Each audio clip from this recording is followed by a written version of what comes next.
اس پر اس کو موت دیجیے۔ اس طرح ان پر گناہ گار شخص کا عمل بھی پیش ہوتا ہے تو کہتے ہیں اے اللہ اس کے دل میں نیکی ڈال دے جو تیری رضا اور قرب کا سبب ہو جائے۔ مختلف روایات سے معلوم ہوتا ہے کہ جنت میں مختلف رشتہ دار ایک دوسروں کو پہچانتے ہوں گے اور ایک دوسرے سے ملتے جلتے رہیں گے، اور ان میں سے بعض کو ایک کے ساتھ رکھا جائے گا۔ سورۃ طور کی آیت نمبر 21 میں اللہ سبحانہ و تعالیٰ کا فرمان ہے، اور جو لوگ ایمان لائے ان کی اولاد نے بھی ایمان میں ان کی پیروی کی تو ان کی اولاد کو ہم انہی کے ساتھ شامل کر دیں گے اور ان کے عمل میں کسی چیز کی کمی نہیں کریں گے۔ حضرت ابن عباس رضی اللہ تعالیٰ عنہ سے مروی ہے، بے شک اللہ تعالیٰ مومن کی آنکھوں کو ٹھنڈا کرنے کے لیے اس کی اولاد کو ان کے اصل مقام بلند کر کے اس کے پاس اس کے درجے میں پہنچا دیں گے، اگرچہ یہ اولاد اپنے اعمال کے اعتبار سے اس درجے تک نہ پہنچتی ہو۔ پھر آپ صلی اللہ علیہ وآلہ وسلم نے یہ آیت تلاوت فرمائی،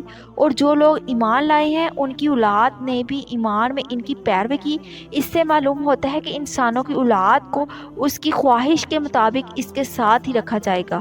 جو لوگ جنت میں جائیں گے تو یقیناً یہ وہ لوگ ہوں گے جنہوں نے اس دنیا میں نیک اعمال کیے ہوں گے، جبکہ ایسے لوگ بھی ہوں گے جنہوں نے گناہ کیے ہوں گے لیکن اپنے گناہوں پر شرمندہ ہو کر اس دنیا میں ہی اللہ سے معافی مانگ لی، استغفار کر لیا ہو تو اللہ تعالیٰ ان کو معاف فرما کر جنت میں داخل کرے گا، جہاں اللہ عز و جل نے ان کی ہر خواہش پوری فرما دے گا۔ اور یقیناً اس خواہش میں ایک خواہش یہ بھی ہوگی کہ دنیا میں اس سے جو بھی گناہ سرزد ہو چکے ہوں یا کوئی گناہ والے اعمال اس نے کیے ہوں تو اس سے وہ تمام اعمال بھلا دیے جائیں، کیونکہ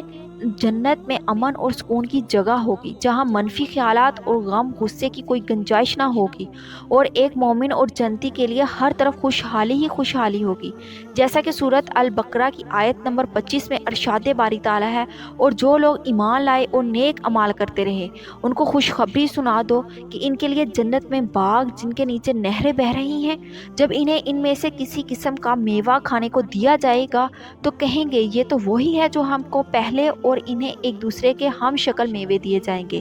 وہاں ان کے لیے پاک بیویاں ہوں گی اور جنت میں ہمیشہ رہیں گے۔ محترم ناظرین، ایک اور حدیث میں ہے کہ رسول صلی اللہ علیہ وآلہ وسلم نے فرمایا جب اہل ایمان جنت میں داخل ہوں گے تو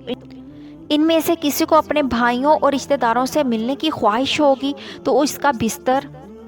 اس سے اڑا کر ان کے بستروں کے برابر پہنچا دے گا، اور پھر دونوں تکیے لگا کر دنیا میں گزرے ہوئے دنوں کے بارے میں باتیں کرنے لگیں گے۔ ان میں سے ایک اپنے ساتھی سے کہے گا کہ اے فلاں، تمہیں یاد ہے کہ اللہ نے فلاں دن اور فلاں فلاں جگہ پر ہماری مغفرت فرمائی تھی، اس طرح کہ ہم نے اللہ سے دعا کی تھی اور اللہ نے ہمیں مغفرت کا پروانہ عطا فرما دیا۔ رسول اللہ صلی اللہ علیہ وآلہ وسلم کے مزاج مبارک کے بارے میں معتد احادیث مبارکہ میں بیان کیا گیا ہے کہ آپ صلی اللہ علیہ وآلہ وسلم انتہائی شگفتہ مزاج تھے اور نرمی، محبت اور مسکرا کر بات کیا کرتے تھے، تاہم کئی بار آپ صلی اللہ علیہ وآلہ وسلم کے بے اختیار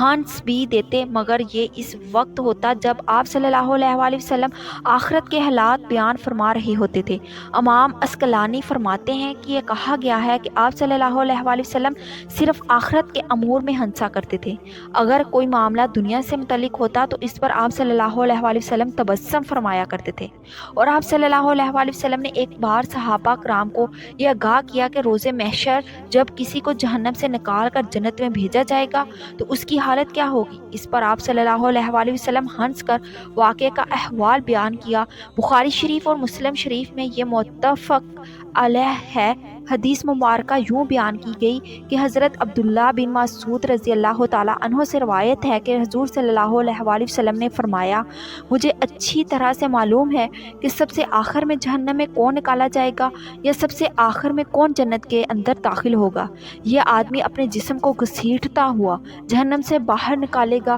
چنانچہ اللہ اسے فرمائے گا جا جنت میں چلا جا، لہٰذا وہ جنت میں داخل ہوگا۔ جنت میں جا کر پھر اسے گمان گزرے گا کہ شاید یہ بھری ہوئی ہے، بس وہ واپس لوٹ کر پھر غرض کرے گا اے رب میں نے تجھ سے وہ بھری ہوئی پائی ہے، چنانچہ اللہ تعالیٰ اسے فرمائے گا جا اور جنت میں داخل ہو، کیوں نہ کہ تیرے لیے جنت میں دنیا کے برابر بلکہ اس سے 10 گنا زیادہ حصہ ہے،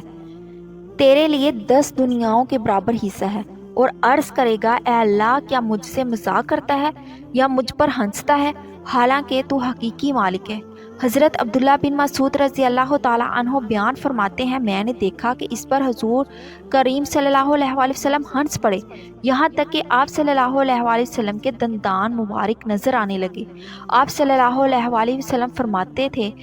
یہ اہل جنت کے سب سے کم درجے والے شخص کا حال ہے۔ حضرت ابو سعید خدری سے روایت ہے کہ رسول اللہ صلی اللہ علیہ وآلہ وسلم نے فرمایا، جو آدمی سب سے آخر میں جنت میں داخل ہوگا وہ گرتا پڑتا اور گھسیٹتا ہوا دوزخ سے اس حال سے نکلے گا کہ دوزخ کی آگ اسے جلا رہی ہوگی، اور پھر جب وہ دوزخ سے نکل جائے گا تو پھر دوزخ کی طرف پلٹ کر دیکھے گا اور دوزخ سے مخاطب ہو کر کہے گا کہ بڑی بابرکت ہے وہ ذات جس نے مجھے تجھ سے نجات دی، اور اللہ تعالیٰ نے مجھے وہ نعمت عطا فرمائی کہ اولین آخرین میں سے کسی کو بھی وہ نعمت عطا نہیں فرمائی۔ پھر اس کے لیے ایک درجے درخت بلند کیا جائے گا، وہ آدمی کہے گا، اے میرے پروردگار، مجھے اس درخت کے قریب کر دیجئے تاکہ میں اس کے سائے کو حاصل کر سکوں اور اس کے پھلوں سے پانی پیوں۔ اللہ تعالیٰ فرمائیں گے، اے ابن آدم، اگر میں تجھے یہ دے دوں تو پھر اس کے علاوہ اور کچھ تو نہیں مانگے گا؟ تو عرض کرے گا، نہیں اے میرے پروردگار۔ اللہ تعالیٰ اس کے علاوہ اور نہ مانگنے کا معاہدہ فرمائیں گے